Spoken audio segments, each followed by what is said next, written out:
Well, thrilled to be here on December 16th. The semester's over. We've had commencement. We're still playing football, so that's a good sign. We're one of four teams. Really excited about the opportunity that's in front of us. I think looking back to Friday night, felt we certainly did what we had to do. It wasn't super easy right from the start. There was certainly some give and take, but I think we took advantage of the opportunities that presented themselves, in particular in that second and third quarter, and just really proud of the guys for that. A lot of teams, you get that 10-10 situation, I think would be, maybe panic would settle in or whatever, but, this team is not built that way. And you make a lot about the onside kick and the fumble and those type of things, but we had to take advantage of those opportunities ultimately to be 7 of 7 touchdowns in the red zone was critical. Our third down versus their third down. I think at one point it was 11 out of 13 versus 0 out of 8. I know it didn't quite finish that way, but significant stats that we always look at, and just felt like our guys, made the most of that night, and certainly within that game, made the most of the opportunities that presented themselves. So. It was a physical game. We come off 2 physical games in a short week. It was good to have the extra day. Obviously, got a chance to see South Dakota and Davis play on Saturday and how that unfolded. And then, got to work on South Dakota. I think South Dakota is a really good football team. You come out of that league and you're a tri-champion, I guess. They all beat each other once, the way that played out. And, that's a huge credit to them to become a piece of that, to get a piece of that. And, Coach Nielsen is a longtime head coach who's had a lot of success over the course of his career. And, he's built this, over the last 9 years into a program that's, that's right there with, the 2 schools that have really dominated our division over the last decade plus. So credit goes to him for continuing to build it in such a fashion. You look at their team, I think they're a very good team, meaning they don't have to lean on offense or defense. I think they're good on both sides of the ball offensively, really balanced, right around 220 a game, both rushing and passing, 2,000-yard rushers, and 2 different styles of backs between Pierre and Tice. Ian Bauman's been very efficient as a passer, and, he's got a lot of guys to throw to at the same time. Really good receiving crew. A good tight end in Galbraith that they brought back this last week. They throw to their backs. So really balanced offense, and one that we'll certainly have our hands full defending. And then on defense, they've been really good at stopping the run, just over 100 yards a game on the ground. And then, they can get after the passer led by Grace, who's got, I think, about 19 TFLs and just about 10 sacks. I think it was the defensive player of the year in the Missouri Valley. So, and they play a bunch of guys, really good linebacking crew, good safeties. They fly to the ball. They make it really hard to do what you want to do. And they've, you look at those 2 games, the South Dakota State, the North Dakota State games, very low-scoring, competitive games that, defense won the day, I think, in those 2 games. And, they're certainly right there in those games, one at the line of scrimmage, and that's where it starts for them, I think, on both sides of the football. Very good offensive line, and then a defensive line that can certainly hold its own. So we'll have our hands full. We look forward to it, though, an opportunity to play one more game here to close out our home season, 9 home games. I don't think it's ever been done before, so excited for the 9th and the most exciting and the most impactful crowd that Bobcat Stadium has seen this year. I know we'll need that, unfamiliar territory for South Dakota, so we want to make them feel our crowd throughout. And our crowd had a big impact on Friday night and has throughout the season, and obviously we will need that come Saturday. So with that, I'll open it up to questions. Any update on Scottrey or Rohan? Yeah, everybody has a chance this week. That's why we put the depth chart the way we did. I think they were both game time decisions on Friday night. And who knows, maybe a Saturday game maybe gives one or both of them a chance. So I think early in the week, like where they're both at, and the chance that they'll have this weekend. With that being said, really didn't sustain anything new, so it's really the holdovers, those two guys in particular that we're looking to get back and be as strong as we've been, at any point in time here in November and December. South Dakota showed multiple fronts in that game on Saturday, but do they like to do that, or do they kind of stick to one? Well, I think they're a four-down by nature team. They do stand Grace up at the outside linebacker. I know they refer to him as a rush linebacker, but he's a defensive end in all intents and terms, I guess. So, they have the ability to mix it up. I think they are good because they know what they want to do and they do it really well. They don't try to do a ton of things. They're good in coverage. Their safeties really fly to the football. So I've been really impressed with their defense and having gone back, I watched the night they played South Dakota State. Was really impressed that night, and knew that if we had a chance to play them down the road, it would be, one of the better defenses we certainly would see. What impressed you most about that South Dakota State?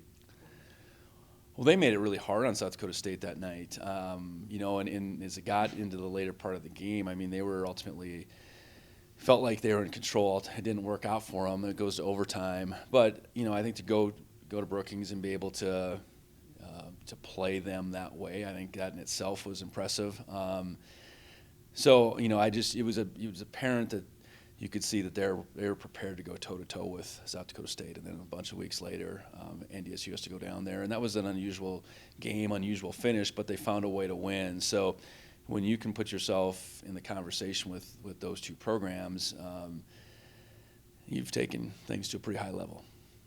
I guess speaking of finding a way to win, South Dakota, their last few games, they've had to find several different ways to win. I guess what does that say about their team holistically? Yeah, I think they're a team that plays complementary football for sure. I know they've really benefited from the takeaways the last two games. Getting 6 against Davis, that's almost unheard of. And you could hear it in the post game. There was no worry they were going to pick each other up because I know they turned it over 3 times offensively as well in this past game. So I think there is a sense of confidence.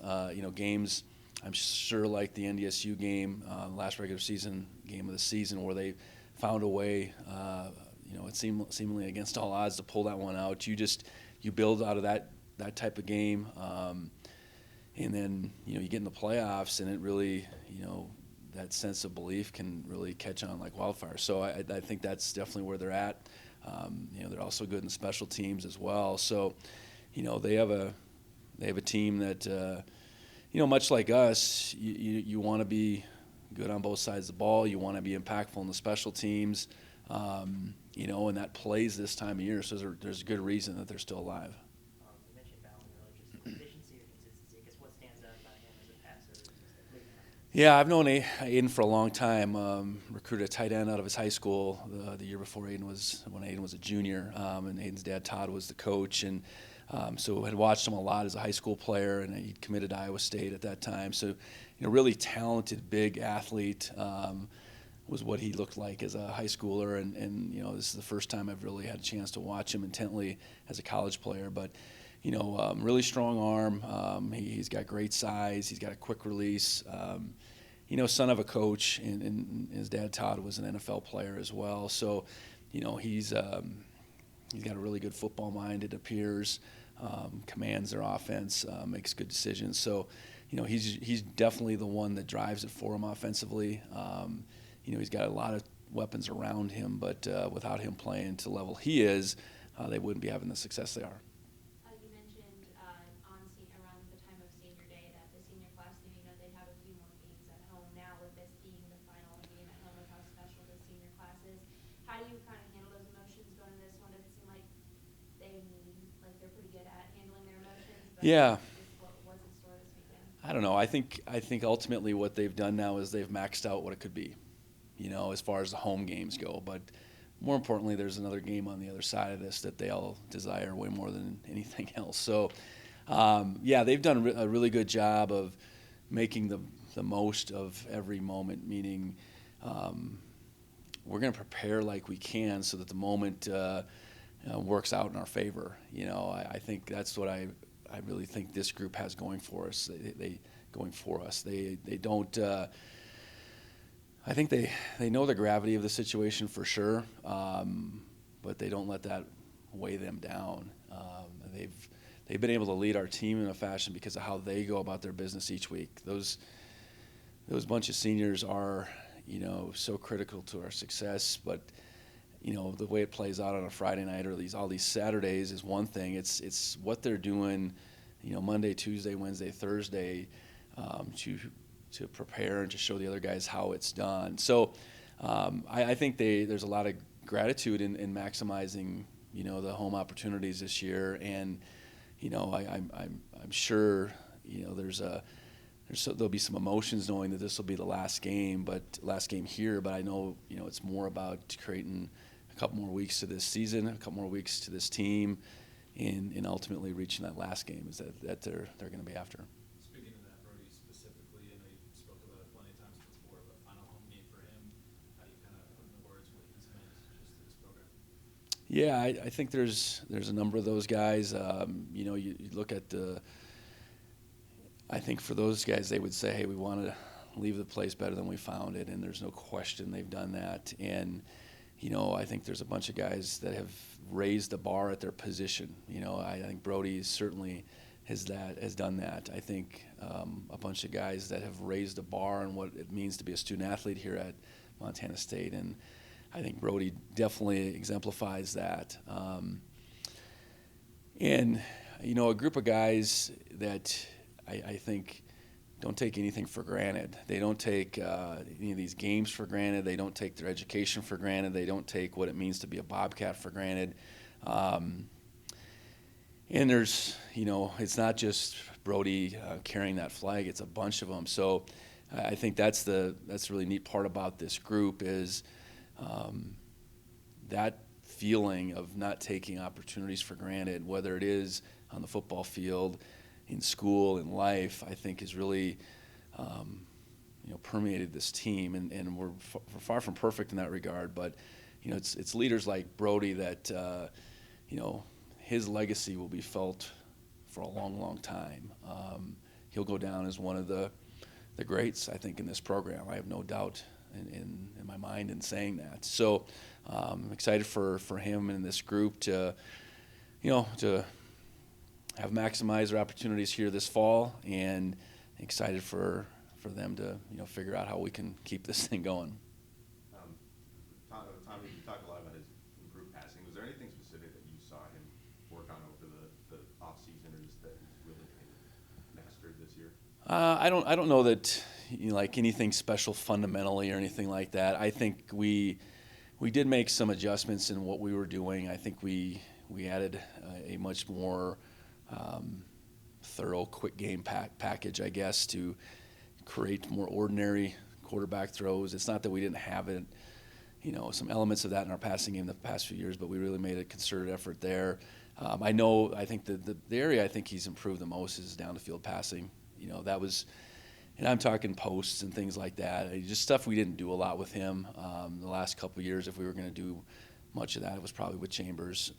So that's probably, from a physical perspective, the one thing that he's improved. And I think the game has just continued to slow down for him in the passing game, meaning, okay, he's going to actually take the time to, maybe go through a couple reads. His ability to, be dialed in pre-snap, I think is to a point this year where, he's making the decisions before the stuff's even before the movement's even happening. And while he is still scrambling and is an effective scrambler, it's not necessarily this instinct, I guess. So there's some training his own mind, I suppose, that has gone into that. I know Coach Walker's work with him, I think, has been very productive through the time that he's been with them. I think even Coach Keaton, Chucky had an impact on him going back to the winter. So he was on this track. It's just, I think it's all come together, and it's probably some physical, but it's more just, it's a combination of what we're doing and it really fitting him this year, and him taking his game and his confidence to, I think really to an elite level right now. And obviously 3 years ago he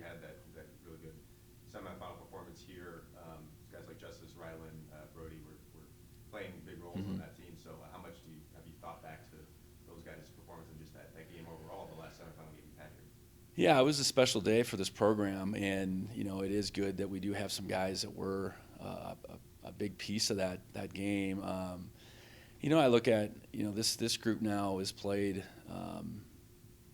in 10 playoff games, right? I think that would be the number, and so they've been in some different situations, both here in Bobcat Stadium and on the road. I think they understand what playoff football is all about, meaning you've got to go out there and play your very best against a team that's capable of doing the same thing. Know that the other team is going to be able to make plays. Know that if we're at home, what does that mean? It doesn't guarantee us a win or anything like that, but we better be able to, feed the crowd. We better be able to do things that gets the crowd into the game. So I think, our playoff experience in general is what you think about, and there's definitely some good through those 10 games, but there's some lows too. We're 7-3 in those games, and I think that's what you try. Okay, what do you need to do to play your very best this time of year when you absolutely need to? And it's comforting as a coach to know you got a group of guys that have, the core of our team has been involved in so many big games, and we'll need them to come through come Saturday. Going down to Vegas with Brody and everybody for the campaign president, just any takeaways from that experience? Well, it's an amazing event, and it is. I suppose Heisman night with that one award becomes the pinnacle of from the outside looking in, but the college football Hall of Fame banquet, honoring all those Hall of Fame inductees, and then honoring the 16 National Football Foundation scholar athletes. It's a heck of a night, and it is, in some ways it's who's who of college football that congregate in Vegas.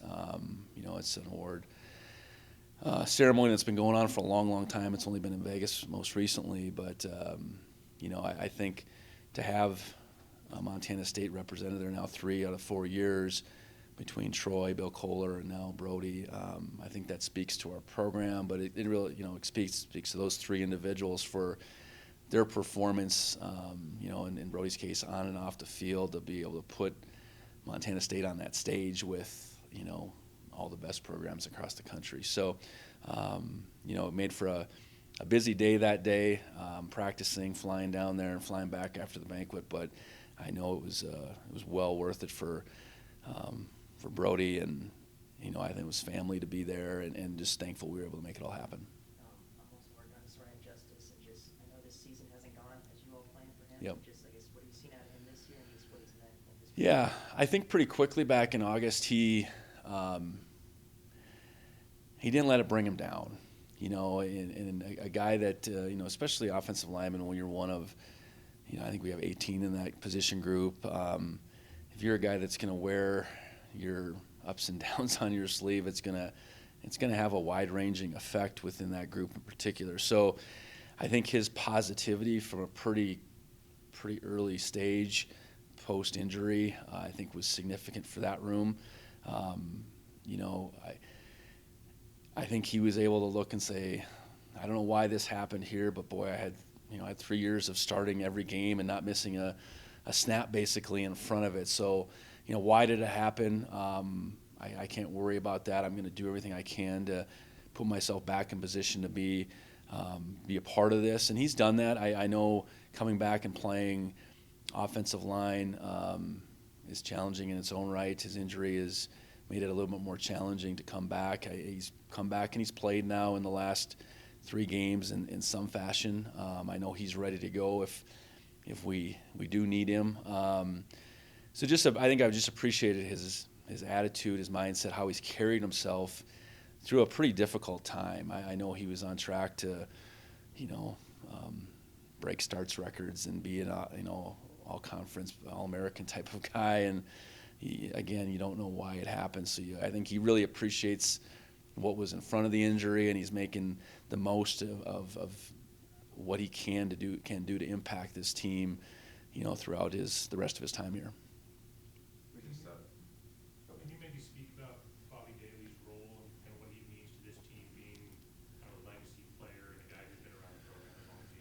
Yeah, I think when I got here in 21, Bobby had just coached the one season in 19, but had been a part of the program or been back to the program for a couple years, and it was really easy to see that this place meant so very much to him. Obviously, he had played here.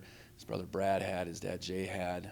So, the roots ran real deep. And, Bobby being a walk-on and becoming an All-American, that's a pretty significant story into itself. But I think now coming back and, becoming a coach, you withstand a coaching change, I guess. We changed systems. I felt like Bobby really adapted well that first year into a new system. You look at the success of our linebackers through the last 4 years.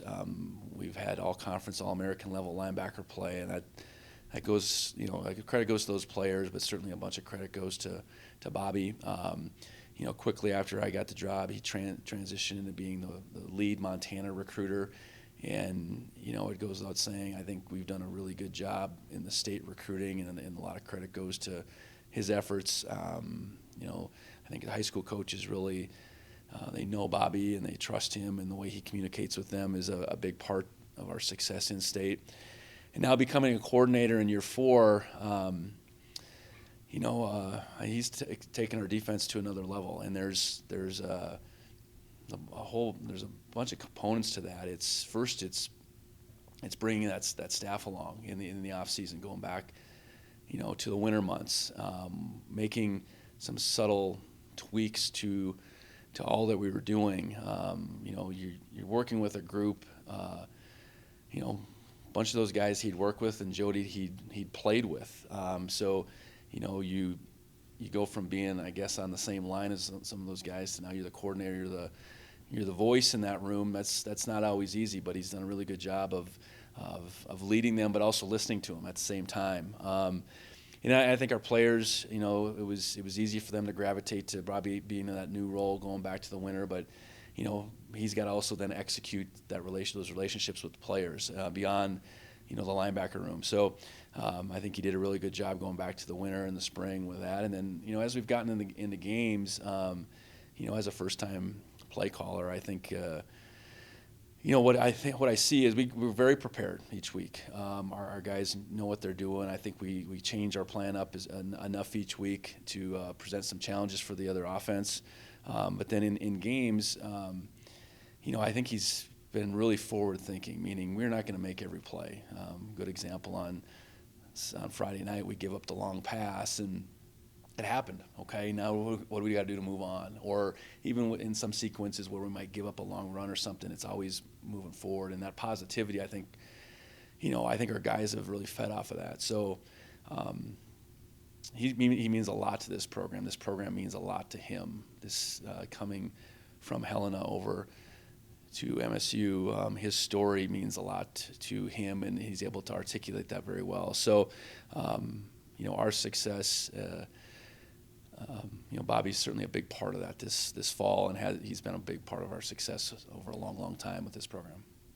There was just a Penn State backup quarterback who entered the portal Mm-hmm. despite being in the playoff. There's a lot of coaches have talked about kind of different philosophies with trying to handle that at this point of the year. I was just kind of curious if you have any thoughts. Yeah, I do. The portal opened the 9th, and our season was done 2 weeks. Our regular season was done 2 weeks before that. So, fair to say we've had ongoing conversations about just trying to get out in front of, this complicated time. There's 2 weeks here where guys can go on visits. Then there's 2 weeks where they won't be able to, and then schools are starting, and there's some time on the other side. But let's be transparent. Ultimately, as a coach, I want what's best for our guys, and there might be a scenario here or there that the opportunity beyond Montana State might be best for them, and there might be situations where guys' role on our team isn't exactly what they're looking for, so they might be after something a little bit differently. So let's have an open conversation about what that means. I do think each situation is its own. and should be handled as such. I think as a head coach, you'd be making a grave mistake to say this is the hard line that we are just working off of, because this time is not ideal. So it's lived in the FCS world for a little while. It's a little bit of a new world for more FBS teams this year. Is it right? I don't think so. But the calendar is dictated by our academic calendars, not our football seasons. So it is what it is. We got to live in it. And, ultimately, I want our guys that are part of the 24 team to be part of the 24 team as long as they can. If that means they're not going to be part of the 25 team and we get to that point, that's the way it goes. But, it's a pretty messy time, I guess, at the very least. I don't understand exactly, the Penn State situation, other than they maybe drew a hard line, I guess. Because I know there's some of those playoff teams have guys in the portal that are still, contributing, and I don't know. It's you live and you learn, I guess, is what you're trying to do, and being out front of it this year, I think, has served us a lot better than it did last year, when we really didn't have those conversations. Then our season's done, and then what happened. So, Coulter, do you have anything?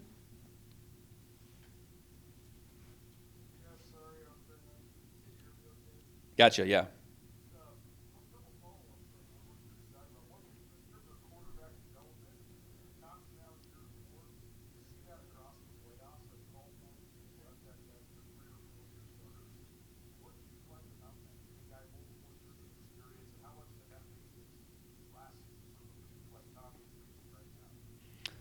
Well, there's a huge investment put into that position, and if you're always turning it over, that's challenging. Because each quarterback is a little bit different, and you want to cater your offense towards the quarterback more than any other position. And to say that two guys are exactly the same, I don't think is ever the case, even if you have a couple guys battling it out. So I think there's that lean with your offense first of all. So if you can have that lean like we have, really for the better part of 3+ years now, you can continue to develop within that and evolve within that. And then, it goes without saying, the reps that Tommy's accumulated over time, they all add up, and the experience is, different than any other position. A game is the true tell. A lot of guys can go out there and sling it around in 7-on-7. They can be protected in we wear gold jerseys at practice and make it look like football. But when you're out there and the bullets are flying and those guys in the other jerseys can tackle you, it's a whole different world. So game experience, I think, at that position is so much different than any other position. And it accumulates the better. And I do think especially if you can lean into a guy and continue to see him grow, what he can become at the end of it is something pretty special. It doesn't mean you can't win with a one-year starter. It doesn't mean that at all. But it's certainly more challenging, and your offense takes, I think, on a little bit different form if you're living in a one-year mode. Because 6 of the last 8 teams this year were teams with multiple year starters, and they built them, I know, Jack Wade is a sophomore. Do you think it's kind of a blueprint or like an indicator for teams moving forward that maybe don't need an advanced Power 5 quarterback the way they do it in FCS? Well, I think that's true. I think sometimes you don't always have that good fortune to say, okay, Tommy Malott's leaving. We have it all figured out beyond him, I guess. You'd absolutely want to develop from within. You'd want to, if you are going to take on a transfer, you maybe want to take it on a transfer with some years. No matter what, though, whether it's a guy that's coming up through your system or a guy you bring in, they got to fit. And they got to fit when the time is right for the time is up for them. When it's their turn, I guess. So, yeah, I don't know that it can't work either way necessarily, but that position is the most difficult to play in sports. It's the most important position on a football team. Rarely at any level do you win without good quarterback play. So we're all after that, and how that person fits within your team and how impactful he can be in the off season is significant too. I think that's the stuff that doesn't go seen a lot. So we all, yeah. I mean, I think it's a predictor for success. It's not the absolute, meaning a guy that grows within your system, but I think we're really fortunate. We're reaping the benefits of a guy that's, he's done just that. He's developed. He's become something different. He is playing at an elite level right now, and for us to be in this position, we wouldn't be here without the way Tommy's played. In terms of just the rise of South Dakota as a football program, do you feel like this team in the same ecosystem as two of the premier programs as it's really pushed them forward? Yeah. So I was at NDSU when South Dakota came, I guess, back to us. I don't even know what year that would have been. Probably 11 or something like that.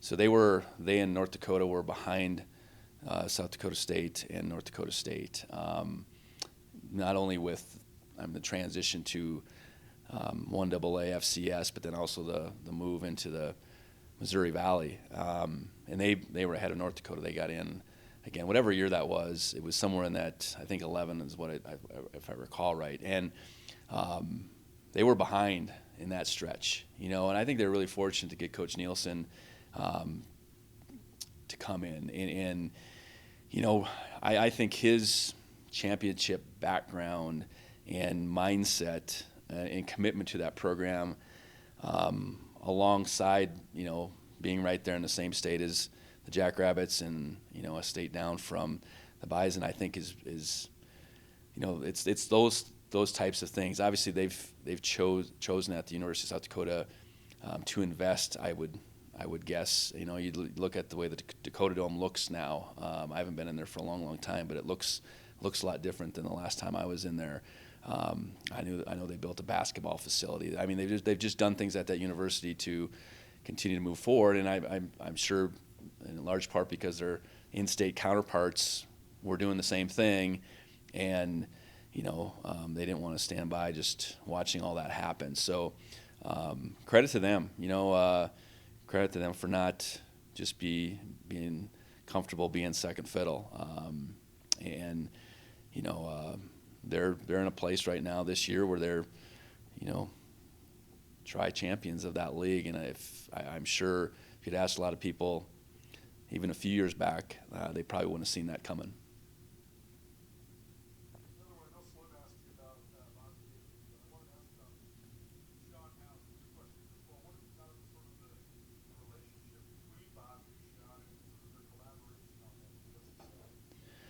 Well, that's been really important, and they've worked with me for all 4 seasons. They were, I think, both guys that contributed significantly our first 3 years, whether Freddie was coordinator or Willie Mack, and ultimately in moving forward. And hiring from within, only one guy was going to call the plays, and made the decision to go with Bobby. And I think there was an understanding that those two had to continue to, more so than ever, work together in leading the charge and what we were doing through the course of the off season, during the course of any game week, and then how we function on game day. So, I appreciate them both for. Understanding how I set the roles, I guess, and then putting their egos aside and working together so that our defense could take it to another level.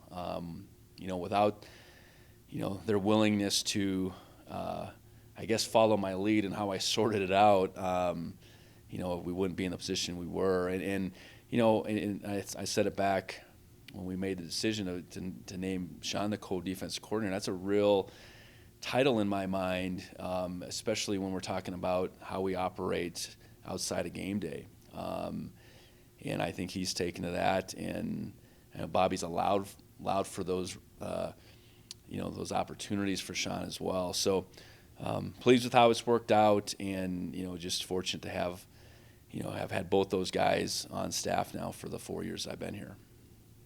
And you mentioned Bobby's love of the program in place, and Sean is sort of an outside lens, right? Having worked at the inside places, worked with, the guys like Bobby Vigen. So how much do you think that sort of accentuates each other with Bobby being the sort of in-house homegrown guy and Sean having been in some of the best programs in the country?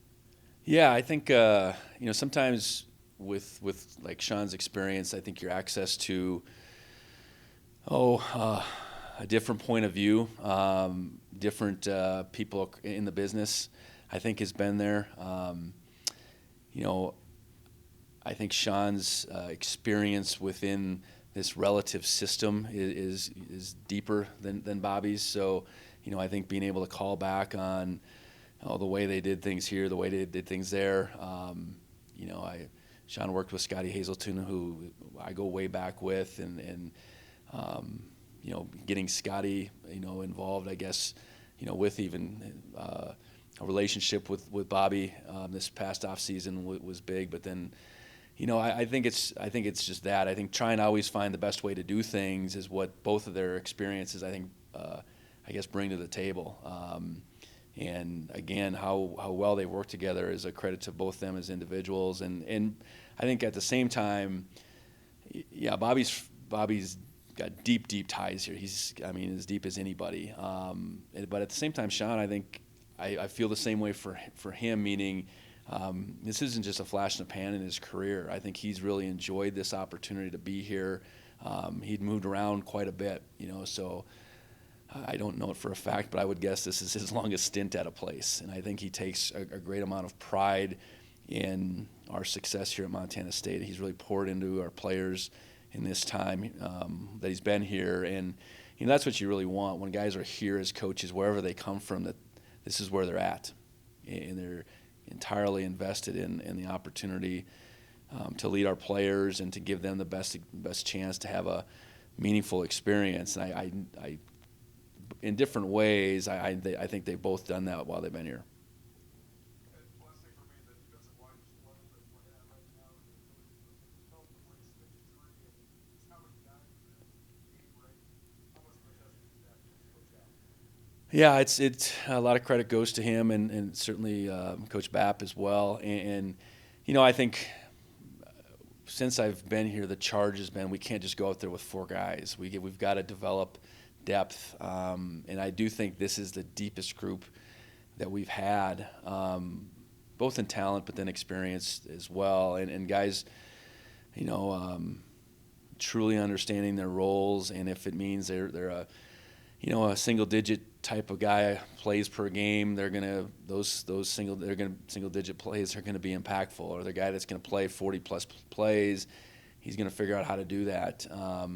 I think our creativity within that group has stretched the group. Guys like Kenny and Brody and even Dom Solano being able to go inside and do some things. The emergence of Paul Brott.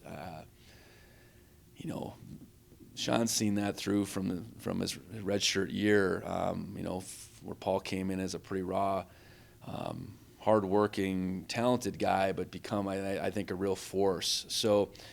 I think our development there has been on par with what we'd hoped it would be.